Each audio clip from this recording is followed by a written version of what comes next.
나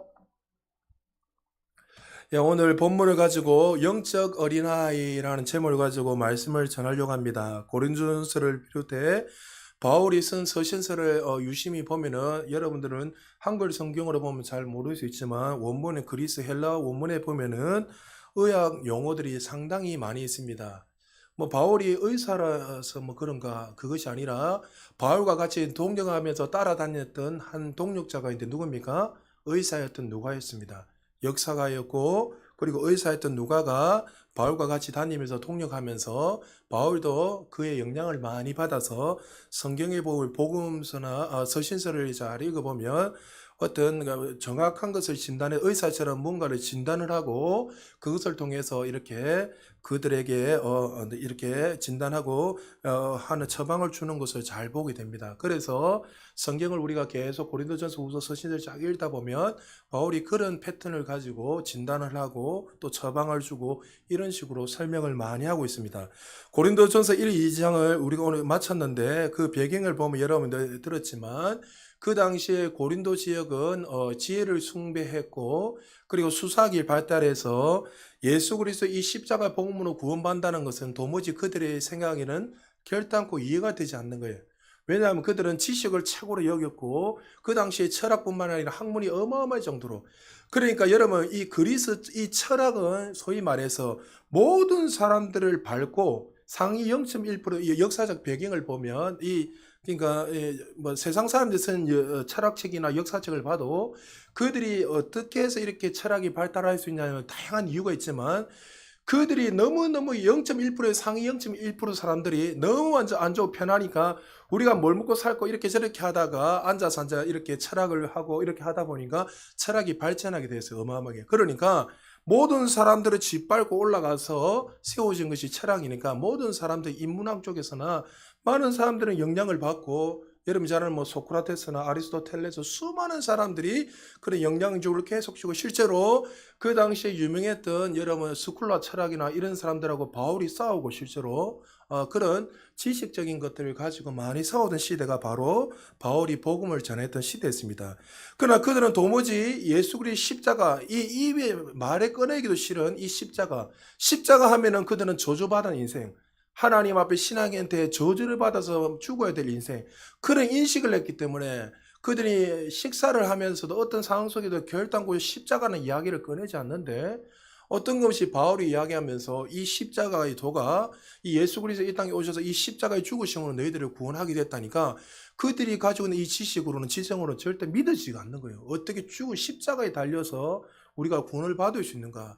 좀 더 고상한 말을 하고 좀 지혜로운 말을 하고 좀 더 우리가 수준이 높으니까 그건 수준에 맞게끔 좀 새로운 철학을 이야기하고 새로운 이야기들을 좀 꺼내서 이야기하는데 그 예수를 십자가에 저주받아 죽은 그걸 믿기만 하면 구원받을 수 있다.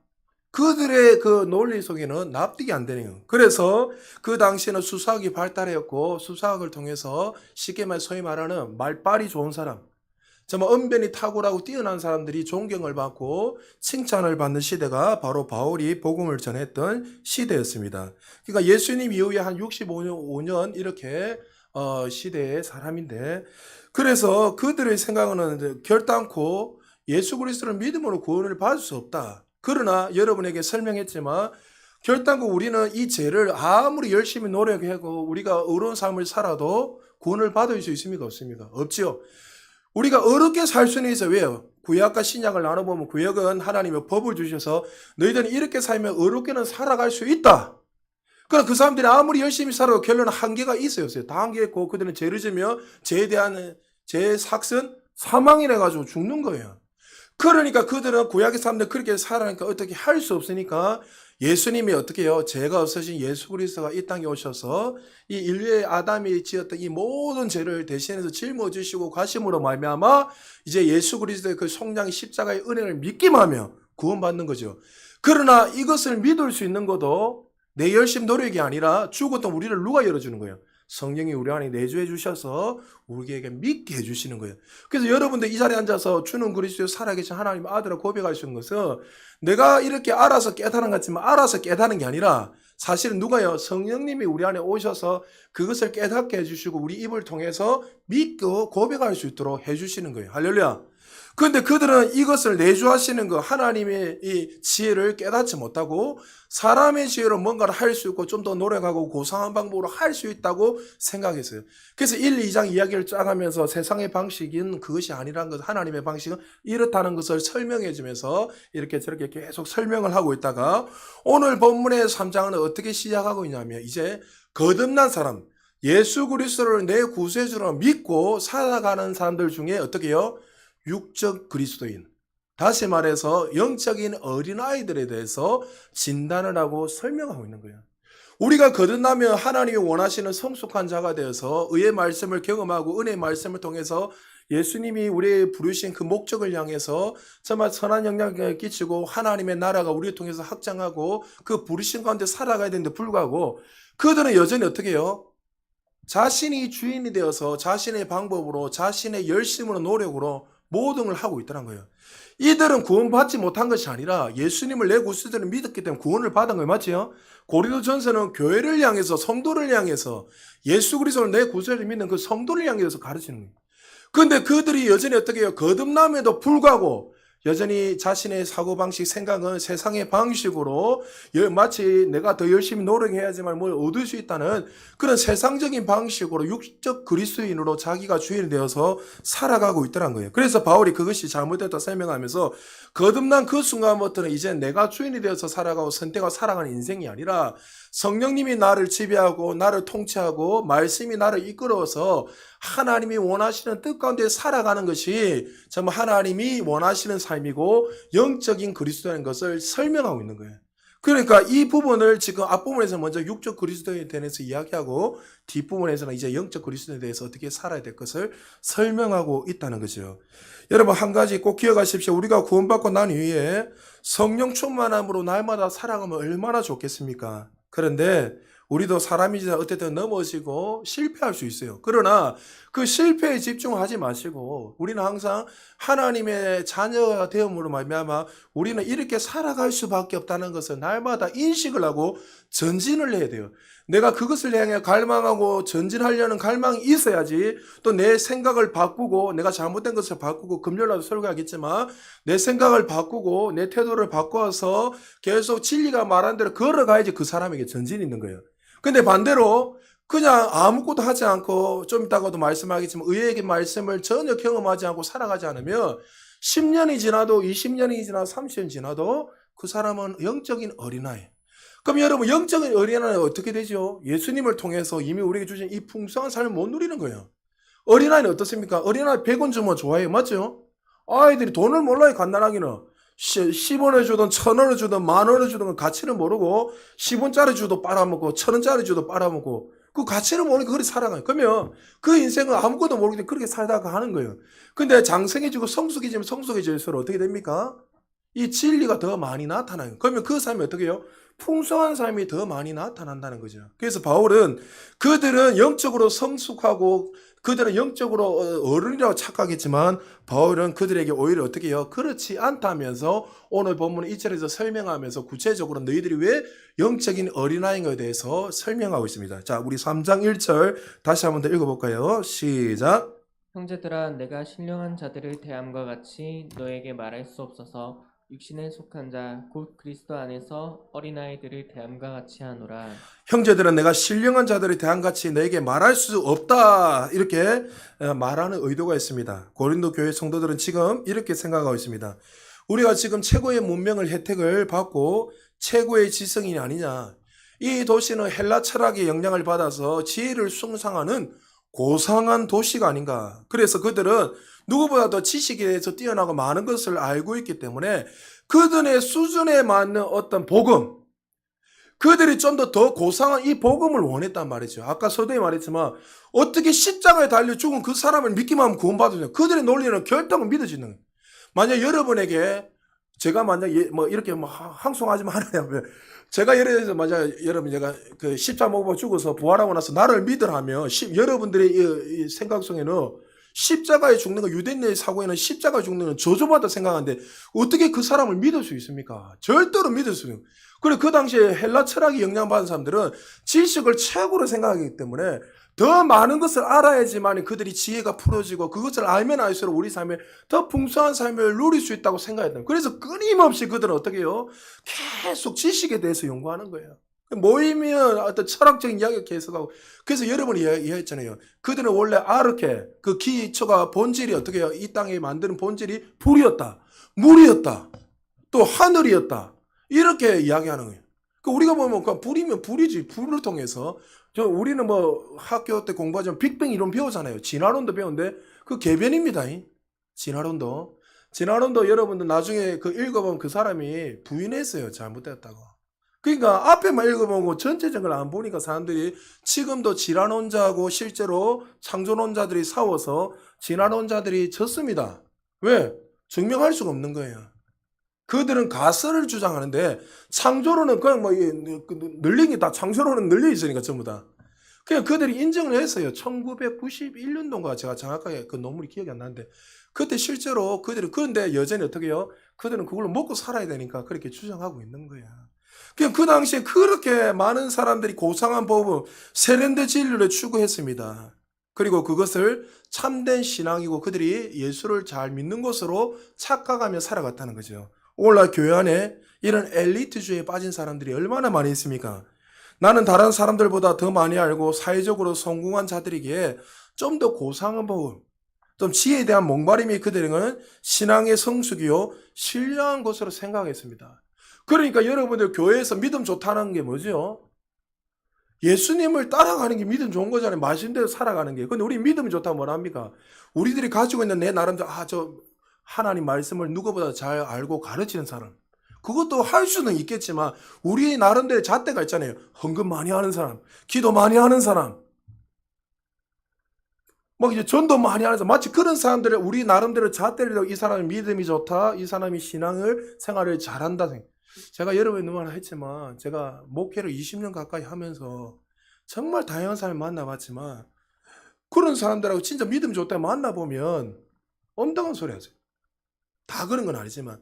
그래서 제가 앞전에 했던 교회, 앞전에 교회에서 있을 때마다 제가 꼭 그 신방을 간 대신방 기간 때 제일 먼저 하는 이야기가 있습니다.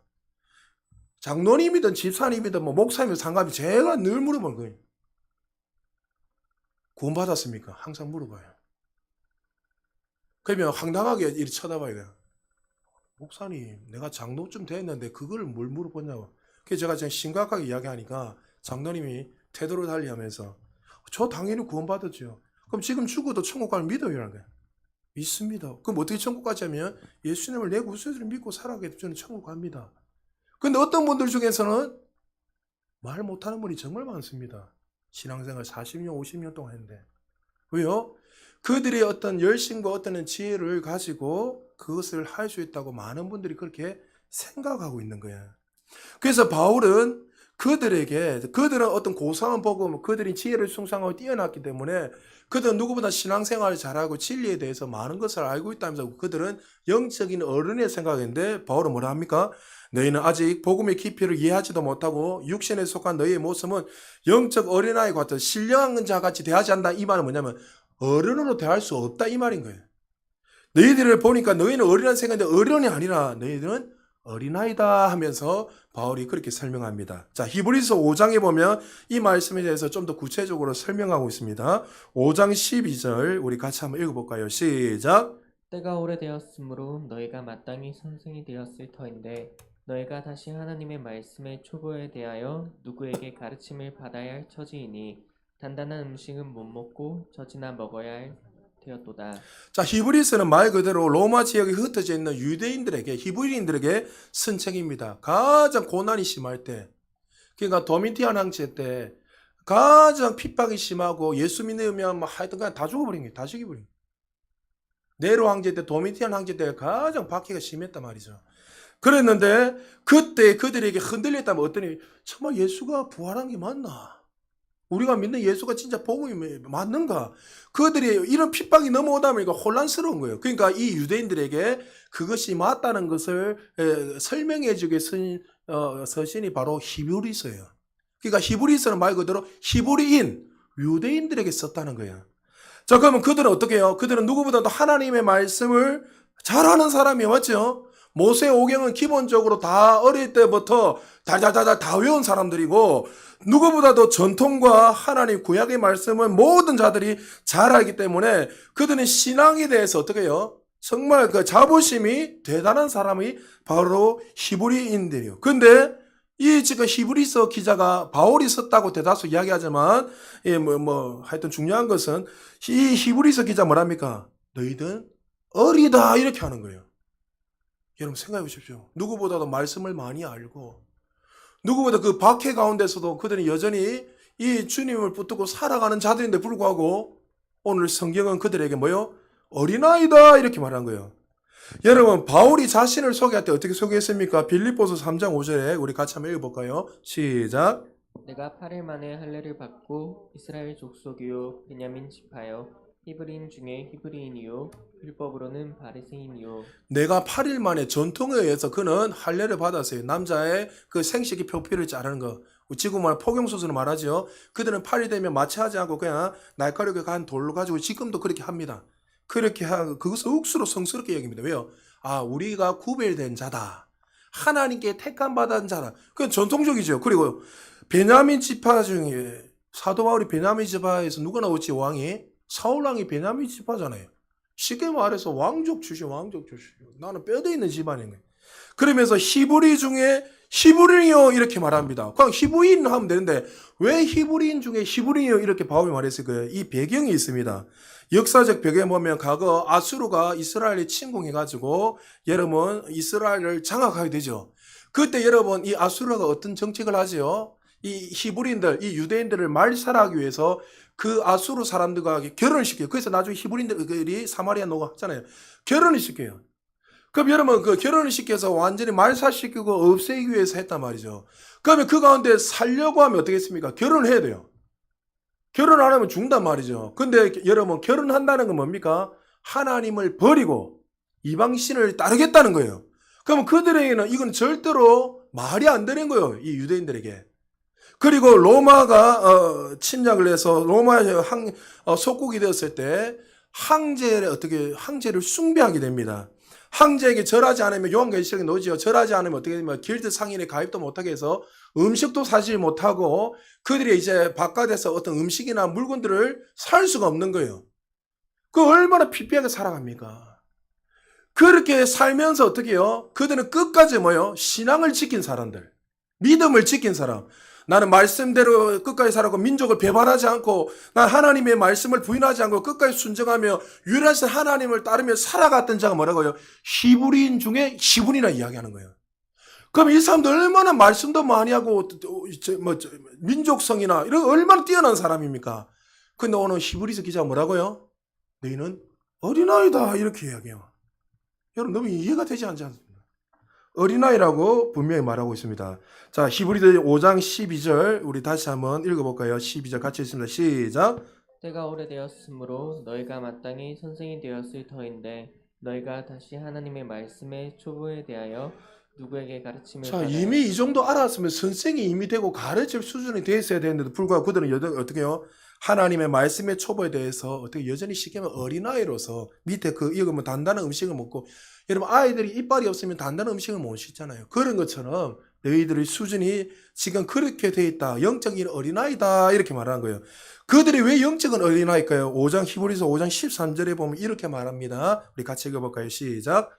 이는 젖을 먹는 자마다 어린아이니 의의 말씀을 경험하지 못 의의 말씀을 경험하지 못한 자여. 그들이 어린아이 수준인 이유가 뭐라고? 영적인 어린아이 이유가 뭐냐면 의의 말씀을 경험하지 못했기 때문에 그들의 생각 속에 뭐예요? 우리는 전통을 지켰습니다. 어릴 때보다 모성경을 달달달 외웠습니다. 누구보다도 그들이 다 배반하고 자신이 살기 위해서 막 아수르의 여자들과 결혼도 하고 이렇게 해서 자신의 생명을 유지하기 위해서 그렇게 민족을 배신하고 살았고 그런 로마 속국 가운데서 여전히 우리가 사자굴에 들어가는 한이 있더라도 하형을 당하는 hit수도 우리가 주님을 배반하지 않은 살았던 히브리인 중에 히브리였는데 그들이 왜 어린아이였다고요? 의의 말씀을 경험하지 못했기 때문에 너희들은 어린아이다. 여기에서 의의 말씀은 말 그대로 여러분 예수 그리스도 속량의 은혜지요. 너희가 의로 된 거. 근데 경험이라는 이 단어가 중요한데 이 경험은 구약과 신약에 딱 두 번 나옵니다. 마치 구약에서는 아담과 하와가 동침함에 가인을 낳았더라 할 때 이 동침했다 이것이 원문에 보면 경험되었다 이렇게 되어 있습니다. 그러니까 여러분 이 부부 관계를 맺다라는 단어를 사용할 때 바로 이 경험이라는 단어를 사용하고 또 신약에 보면 천사가 와서 누구에게 동정녀 마리아에게 너는 이제 아이를 낳을 것이다 이랬을 때 그는 실제로 남자와 관계를 하지도 않았단 말이죠. 근데도 불구하고 아이를 낳았습니다 할 때 마리아 뭐랍니까? 저는 사내를 알지 못하는데 제가 어찌 이런 일이 일어나겠습니까? 할 때 알지 못한다라는 이 말은 남자를 한 번도 경험하지 못했다는 의미로 설명을 하고 있습니다. 여기서도 경험이라는 이 단어를 사용하고 있다는 거예요. 지금 히브리인들과 고린도 교회 성도들의 문제가 무엇입니까? 이들은 히브리인 중에 히브리인이요 오랫동안 인정을 받고 사람들에게 최고의 학문과 지식을 가지고 있어서 모든 사람들은 정말 이들의 시장의 수준이 높고 대단하다 인식했습니다. 그들은 어떨 때는 말씀을 통해 은혜도 받고 감동도 받고 눈물도 흘리고 그렇게 살아갔지만 그들의 삶 속에 어떻게 해요? 하나님의 말씀을 한 번도 경험하지 못하며 살았다는 거예요. 지식적으로는 모든 것을 다 알고 있지만 여러분이 늘 말하잖아요. 이 로고스의 말인데 기록된 말씀을 알고 있는 게 전부 다. 로고스는 기록된 말씀이죠. 예수를 믿든 안 믿든 모든 사람들 성경을 읽으면 아 이게 하나님이 이런 일이 있네 예수님이 이런 일을 했다 다 알 수 있어요. 근데 여러분 로고스를 끝내면 안 된댔죠. 로고스가 뭐야 돼요? 우리의 삶의 레마 말씀이 실제로 경험되어진다는 거예요. 할렐루야. 물을 처음에는 무슨 말인지 모르지만 마실 때 이게 무슨 말이 경험된 것처럼 이것을 우리가 살아낼 때의 역사가 일어나고 살아낼 때 이 사람 경험되어진 건데 그들은 어떻게 해요? 아는 것으로 그들은 정말 하나님의 모든 것을 알고 살아간다는 생각인 거예요. 여러분 한국 교회에 많은 성도님들이 얼마나 이렇게 많이 살아가고 있습니까? 신앙생활 30년 40년 하면서 한 번도 주님을 체험한 적이 없어요. 여러분 이거만큼 심각한 사람들이 어디 있습니까? 그런데 자기는 이야기하면 교회 다니니까 저는 천국 갑니다 이렇게 이야기해요. 여러분 아니 자기가 기도하면서 그 기도의 경험도 없이 제가 만약에 전혀 경험도 없이 여러분한테 이렇게 말하면 저는 종교인이에요. 종교인. 경험을 절대 시킨다 이게 아니에요. 경험은 각 개인마다 다 다른 이건 진리가 아니잖아요. 근데 경험 없는 것은 아무 소용이 없는 거예요. 그러니까 그들이 의의 말씀을 경험하지 못하는 모양은 뭐냐면 그들은 뭐 하나님 말씀을 하면서 하나님이 어떤 분인지 알고 감동도 받고 눈물도 흘리고 모세 오경을 달달달달 어릴 때보다 달달달달 외우고 누구보다 말씀이 능하고 뛰어난 사람들 있지만 그들의 삶 속에 하나님의 그 말씀이 살아내는 그 경험된 것이 전혀 없다는 거예요. 그래서 그들은 어떻게 해요? 그들이 구원이 탈락된다는 게 아니라 구원은 받았지만 여전히 어떤 수준이요? 어린아이 수준으로 살아가고 있더라는 거죠. 사는 여러분, 공부를 많이 하고 성경을 많이 안다고 해서 그 사람이 신앙의 수준이 높은 게 아니에요. 내가 장로가 되었다고 해서 권사가 되었다고 해서 목사가 되었다고 해서 그 사람이 믿음이 좋고 신앙의 잣대가 될 수는 없다는 거죠. 그래서 바울이 여러분 에베소 교회를 향해서 떠날 때 뭐랍니까? 내가 너희들의 은혜의 말씀에 의탁하노라 했잖아요. 그들이 막 장로들이 다 나와 눈물을 흘리고 제발 좀 더 있어달라고 했을 때 바울 뭐랬습니까? 내가 걱정하지 않는 이유가 뭐냐면 너희 가운데 은혜의 말씀 예수 그리스도를 통해서 죽으신 이 십자가의 복음이 너희 안에 있기 때문에 이 은혜의 진리 말씀이 너희들과 함께하기 때문에 나는 걱정하지 않는다. 그래서 맡겨놓고 나온 거예요. 왜요? 그 말씀대로 살아가면 진리대로 살아가면 그것이 나타나고 역사가 일어나기 때문에 바울은 전혀 걱정하지 않고 그들을 의탁하고 맡기고 간 거죠. 여러분 기억하십시오. 이 진리의 말씀이 날마다 우리의 삶 속에 체험되고 나타나기를 주님 축복합니다. 말씀의 실제가 날마다 나타나야 돼요. 그 어떤 성도님하고 이번 주에 통화하다가 이런저런 이야기하다가 목사님 하나님이 사랑해서 내가 끝까지 사랑할 수 있는 마음을 주셔서 감사해요. 여러분 눈물 뚝뚝뚝 흘리는 거예요. 참 저는 뭐 믿음이 있겠나 생각했는데 저보다 믿음이 더 좋더라고요. 하나님이 나를 위해서 용서하시고 이번 주 용서에 대해서도 설명했잖아요. 그러니까 그 말씀이 생각나니까 내가 그래도 내가 용서함을 받았는데 제가 그 사람을 왜 용서할 수 없겠습니까? 하나님이 용서를 했는데 근데 그 마음속에는 그 환경 속에는 얼마나 답답함이 많은지 몰라요. 근데 그렇게 그 마음에 부어지는 그 모습을 보면서 참 감사했어요. 하나님이 그와 함께 하시는구나. 그 말씀이 경험되고 체험되니까 환경 속에서는 도저히 사랑할 수 없는, 내가 용서할 수 없는 상황이단 말이죠. 근데 오히려 그 말씀을 통해서 내가 순종하고 걸어가니까 그 마음에 평강이 임하고 기쁨이 부어지더란 거죠.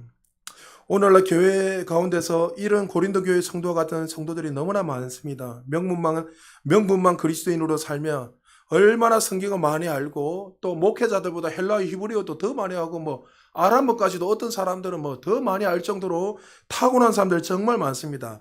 그러면 그것을 가지고 많은 사람들은 자신의 어떤 지혜에 어떤 신앙의 척도를 대고 있어요. 그럼 바울은 그렇지 않다 했어요.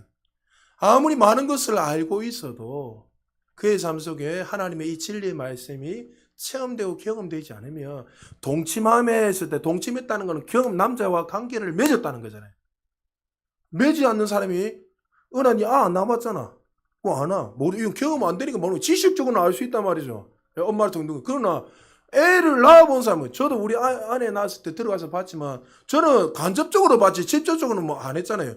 그 직접적으로 경험하니까 그 속에서 어떤 건지 알고 설명한 것처럼 이렇게 경험돼야지 이 사람이 성숙한 자로서 살아간다는 것을 보여주고 설명하고 있습니다. 당시 고린도 교회만큼 진리에 대해서 숭배하는 그 사회는 없었습니다. 지혜를 우선적 가치로 생각하고 살았던 도시가 고린도 사회였습니다. 그들은 고상한 것, 새로운 것들, 또 더 많은 것들을 추구하는 사람만이 진리를 생각하고 그 지혜를 더 많이 알면서록 그 사람은 성숙한 사람을 생각하고 진리의 이 복음을 깨닫지 못하고 세상적인 방식을 교회 안에 들여와서 그들은 계급화시켰고 분쟁을 일으켰던 사람들입니다.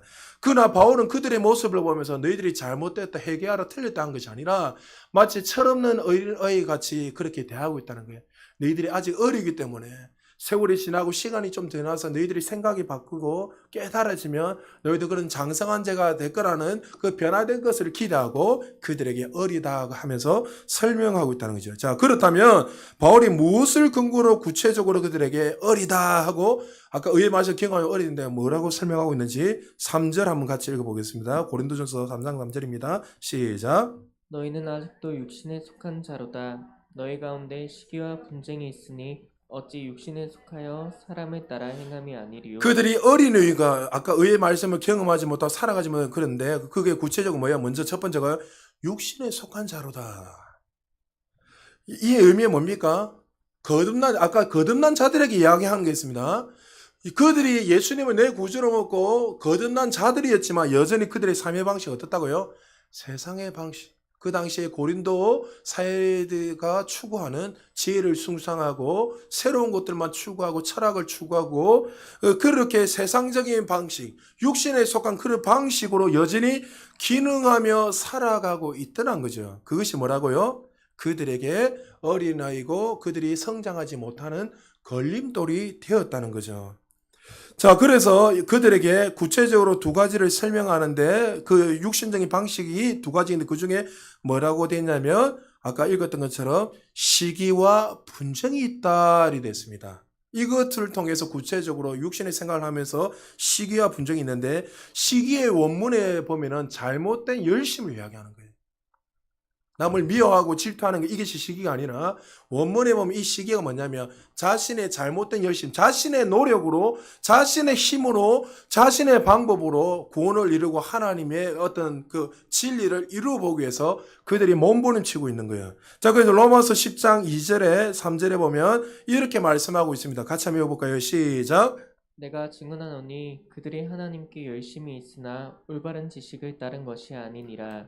하나님의 의를 모르고 자기 의를 세우려고 힘써 하나님의 의에 복종하지 아니하였느니라. 바울이 로마 교회를 향해서 뭐랍니까? 그들도 하나님을, 예수님을 내 구주에 믿는 자들이었지만 그들 어떻게 해요? 자신의 열심으로 살아가는 거, 신앙생활 하는 거 어떻게 해요? 그거 올바른 지식이 아니다. 잘못되었다. 너희들이 하나님의 의 뭡니까? 예수 그리스도를 통해 우리 주신 그 어른 오시잖아요. 우리를 새롭게 하셔서 생명을 주셨고 우리의 신분을 완전히 바꿔준 거, 예수님의 그 속량의 은혜를 이야기하는데 이거에 대해서는 주신 그 은혜를 모르고 어떻게 해요? 자신의 방법대로 살아가는 거예요. 자신의 열심으로. 마치 이런 거죠. 목적지 없이 달려가는 것과 같은 거예요. 이게 얼마나 무서운지 모릅니다. 100m 달리기 하는 사람들이 출발전에 트랙에 딱 해서 준비 딱 하면 어떻게 합니까? 그 트랙에 맞춰서 달려가야 돼요. 1라인, 뭐 2라인, 레일에 딱 맞춰서 달려가야 되는데 자기도 모르게 어떻게 해요? 다른 레일에 달려가서 만약 1등 했다. 그럼 그 사람 탈락이에요. 마치 이 시기가 그런 거예요. 고린도 교회는 자기들은 이렇게 살아가면 하나님 기뻐하시고 이런 것을 받아들이고 또 새로운 것을 계속 받아들이면 기뻐할 줄 알고 살았는데 자신의 열심을 노리고 살았는데 하나님 볼 때는 어떻게 해요? 헛방이었다는 거 쉽게 말해서. 그래서 여러분 신앙생활 할 때 이 고린도전서 공부하면서 이 교회론을 바라야 돼요. 여러분 이 교회의 머리는 누가 되십니까? 믿습니까? 목사 아닙니다. 장로 아닙니다. 여러분 아닙니다. 교회의 주인은 예수 그리스도의 할렐루야.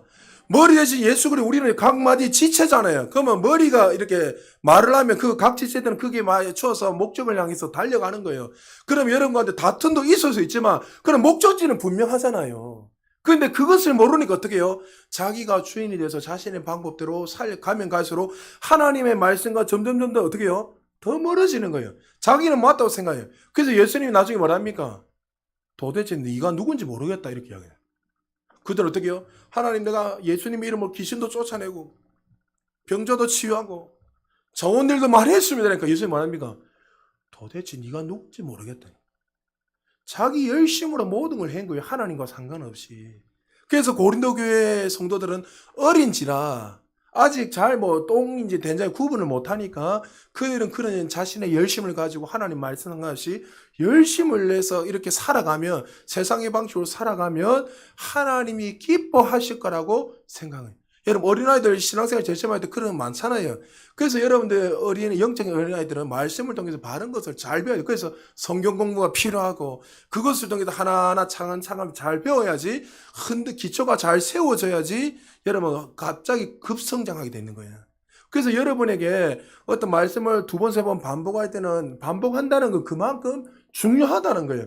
우리 교회에서 계속 어떤 것들을 1년에 반복적으로 하는 것들이 있잖아요. 그럼 여러분 그거 배울 때 여러분이 완전히 체질화되어서 말씀화되어서 삶으로서 살아내야 돼요. 할렐루야. 그 기초가 자연스럽게 잘 되어 있으면 나중에 말하지 않아도 그것이 그냥 자연스럽게 나타나요. 그래서 우리 교회 하나님 자꾸만 말씀하시 저한테 주시는 말씀이 이 기초를 잘 다져내는 거예요. 네가 가지고 하나님 저한테 주신 말씀이요. 네가 알고 있는 그 생각들, 네가 깨달은 이것들을 동일하게 변해옥 목사가 아는 거 똑같이 가르쳐주라는 거예요. 그러니까 여러분들 내가 아는 만큼 여러분들이 똑같이 그 수준까지 올라오셔야 돼요. 그렇게 해야지 누가 와도 여러분들이 저 대신 마음껏 복음도 전하고 마음껏 할 수 있는 거예요. 그래서 하나님이 거듭난 자들에게 로마서 12장 1절 2절 말씀에 뭐랍니까? 너희는 이 세대를 본받지 말라.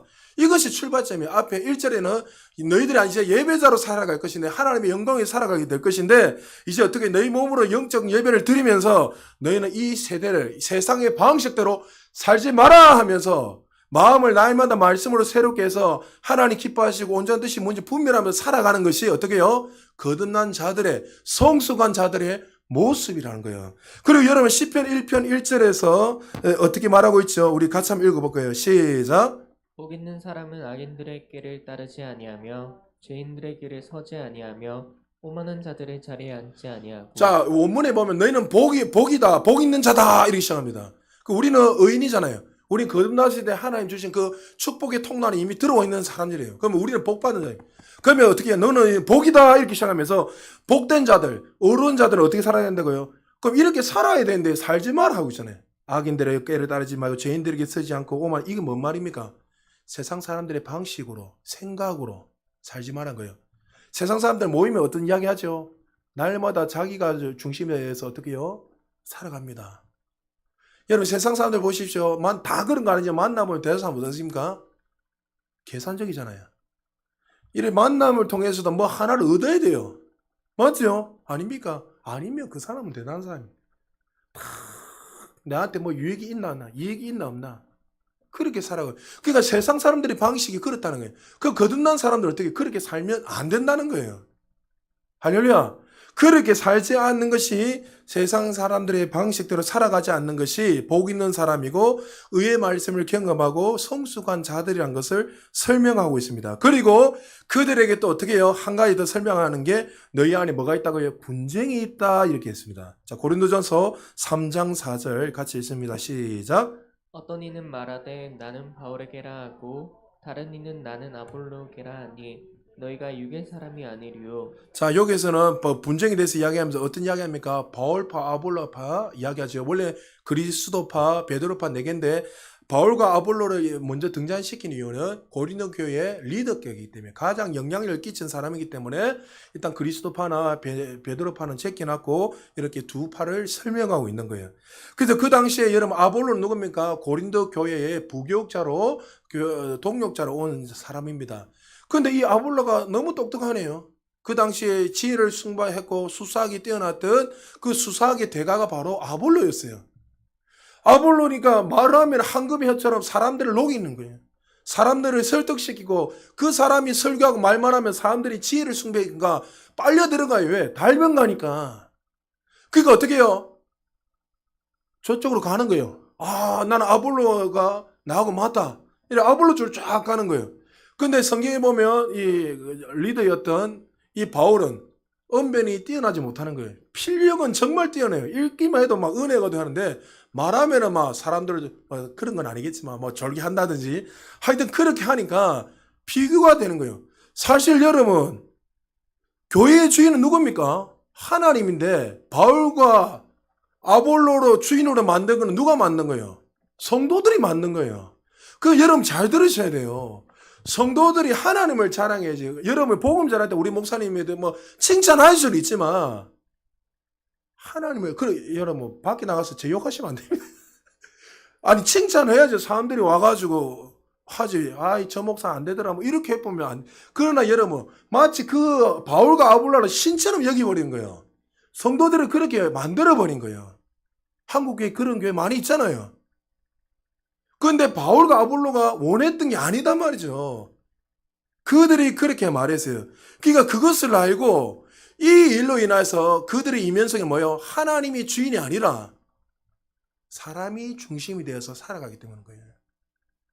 교회의 주인은 하나님인데 교회의 주인은 누구예요? 아, 이 뭐 어떤 분이 달란트로 잘하고 있으면 이 사람 편을 가고 이 사람 잘하면 이 편. 얼마 교회마다 이런 교회 많이 있잖아요. 그 교회 어린아이다는 거예요. 그러니까 그런 어린아이들이 많으면 어때요? 교회가 계속 분쟁이나 문제가 뭐 하면은 시끄러워지고 문제가 계속 일어나는 거예요. 그래서 바울이 그들에게 그 진단을 하면서 5절에 보니까 이렇게 말합니다. 5절 같이 읽을까요? 시작. 그런즉 아볼로는 무엇이며 바울은 무엇이냐? 그들은 주께서 각각 주신 대로 너희로 하여금 믿게 한 사역자들이니. 예. 여기에 여러분 성경책에는 사역자 앞에 보면은 뭐 숫자 1이나 A 적혀 있습니까? 성경책에? 없습니까? 저 좋은 성경에는 사역자 하면 그 뒤편에다가 앞쪽인지 앞쪽에다 1이나 A나 뭐 숫자 그러면 풋노트 옆에 보면 뭐라 되어 있습니까? 집사라고 적혀 있어요. 아, 성경책이 별로 안 좋군요. 하여튼 그게 보면 옆에 1, 2 뭐 이런 숫자 적혀 있어 그 옆에 조그만 풋노트 이 돼 있죠? 집사라 되어 있어요. 그러니까 사역자는 뭐요? 집사라는 거예요. 집사는 뭐요? 말 그대로 주인 곁에서 수중드는 사람. 식당에서 주인이 밥을 먹고 있으면 식당에서 서빙을 하는 사람을 뭐요? 집사라고 부릅니다. 바울이 아볼로가 어떤 자라고요? 우리가 이런 자라는 거예요. 누구에게? 사역자는 무슨 말이죠? 하나님의 이 진리의 복음을 여러분들에게 흘러보내는 자예요. 하나님, 그러니까 뭐예요? 우리는 주 안에 다 하나님이 종이라는 거, 종. 할렐루야. 그래서 여러분들에게 이 사역자들, 목회자들은 어떻게 해요? 이 복음을 가지고, 말씀 가지고 여러분들이 어떻게 해요? 먹일 수 있도록 여러분들에게 어떤 복음을 전하고 말씀을 먹이는 자지. 바울이 종에 불과하다고 설명. 그런데 그들은 어떻게 해요? 사람 중심으로 이렇게 해서 내가 크니 하면서 그렇게 분쟁을 하면서 자랑을 하고 나누고 있더란 거예요. 그러면서 그가 구체적으로 6절, 7절에 이렇게 말합니다. 같이 읽겠습니다. 시작. 나는 심었고 아볼로는 물을 주었을 때 오직 하나님께서 자라나게 하셨나니 그런즉 심는 이나 물 주는 이는 아무것도 아니로되 오직 자라게 하시는 이는 하나님뿐이니라. 할렐루야. 나는 심었고 아볼로는 물을 주었다. 여러분들을 자라나게 하시고 풍성한 열매를 맺게 하시는 분은 목사입니까? 하나님입니까? 할렐루야. 하나님이십니다. 할렐루야. 자, 여러분 잘 들으세요. 어떤 교회에 저 목사님이 설교 잘해서 부흥이 됐다. 어떤 교회에 성도님이 정말 열심히 잘 섬겨서 부흥이 됐다.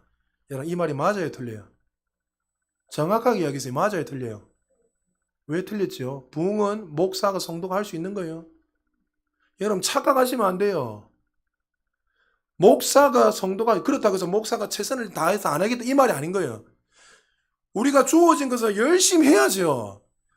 그리고 열매 맺게 하시면 잘하고 열매 맺게 하시는 분 누구예요? 하나님이라는 거. 할렐루야. 그래서 우리 교회 부흥도요 하나님 반드시 하게 하세요. 할렐루야. 제가 이렇게 자신할 수 있는 거는 제가 할 수 없기 때문에 자신 있게 이야기하는 거예요. 하나님 그렇게 하신다 했기 때문에. 그래서 여러분들 바울이 이것을 식물을 비유를 이야기하면서 나는 그는 종에 불과하다. 씨를 뿌리는 자가 중요한 게 아니고 그 일도 중요하지만 그것을 자라고 열매 맺게 하는 것이 더 중요한데 그분이 누구라고요? 하나님이 하시다는 거예요. 한마디로 이것을 통해 뭐예요? 교회의 주인이 누군지 알아라는 거예요. 너희들의 인생의 주인이 누군지 알아라는 거예요. 우리가 신앙생활을 하면 나도 모르게 자꾸만 잘못된 방향으로 뭔가를 바라보고 그렇게 살아갈 때가 많이 있습니다.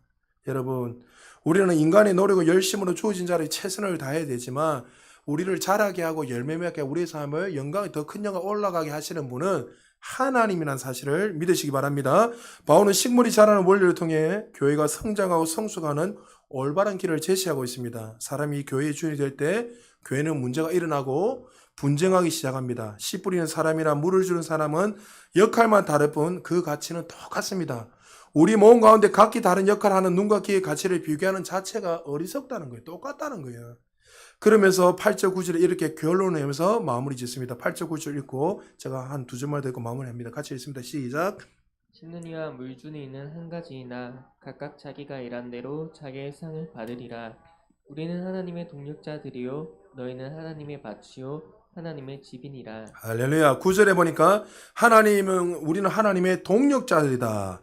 하나님과 우리가 뭐 동등하다, 뭐 어떤 관계적인 것을 설명합니까? 그것이 아닌데 번역이 좀 잘못됐어요.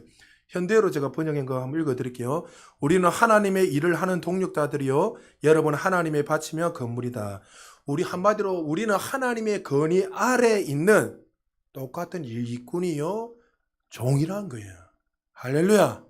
근데 누가 크고 작고가 어디 있어요? 하나님의 나라를 위해서 하나님의 집을 지어가기 위해서 우리를 부르신 일꾼요 하나님 나라의 동력자로 우리를 부르셨다는 사실을 믿으시기 바랍니다. 근데 여기서 무슨 계급 있고 높고 나아짐이 어디 있습니까? 하나님의 교회를 위해 나라를 위해서 우리는 주 안에서 동력자를 부르시고 또 자녀로 부르신 것을 믿으시기 바랍니다. 저와 여러분들이 하나님의 성전이고 교회인 걸 믿으시기 바랍니다. 그래서 우리는 어떻게 해요? 서로의 모습을 보면서 서로를 세워주고 서로를 이렇게 안아주고 해서 서로를 주 안에서 세워주고 이렇게 도와줘야 돼요. 그럴 때 어떻게 해요? 우리가 주 안에서 아름답게 하나님께서 우리를 세워가게 되고 그 사람들은 성장하게 될 것이고 아름다운 모습으로 우리는 자라게 될 거예요. 그러니까 여러분들이 옆에 붙여놓은 분들은 어떻게 해요?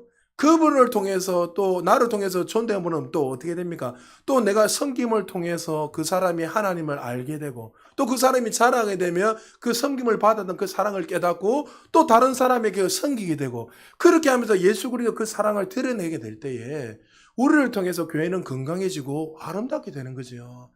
교회 안에 문제 없는 사람이 어디 있습니까? 문제 있는 사람들이 와서 어떻게 해요? 그 복음을 경험하고 그 사람이 새로워지는 거예요. 할렐루야. 어디 교회가 착한 사람이 있답니까? 어떻게 보면 교회 못된 사람 더 많아요. 근데 그 사람들이 주님을 만나고 어떻게 됩니까? 그 사랑을 깨닫고 밖에서 그들이 어떻게 거룩한 자로 살아가게 되더란 거죠. 말씀 마무리합니다. 사랑 여러분, 하나님이 우리를 부르신 이유는 저와 여러분들을 통해 하나님의 집을 아름답게 만들기 위해서 우리를 부르셨다는 사실을 믿으시기 바랍니다. 그래서 우리는 한 사람 한 사람 모두 귀하고 소중한 존재인 것을 여기고 이제 여러분 이 말씀을 통해서 다시 한번 더 교회의 주인이 누구시고 정말 우리가 어떻게 신앙생활을 해야 되는지 다시 한번 돌아보면서 혹시 여러분한테 여전히 시간이 지났는데 불구하고 영적 어린아이 수준에 머물러 있다면 이제 거기에서 끝내지 마시고 이제 내 안에서 시기와 분쟁이 사라지고 우리의 삶 속에서 주님의 그 사랑이 계속 끊임없이 나타나서 우리의 모습을 통해서 의의 말씀이 날마다 나타나고 하나님의 그 영광들이 날마다 나타나는 성숙한 장성한 하나님의 자녀 되시기를 주의 이름으로 축복합니다.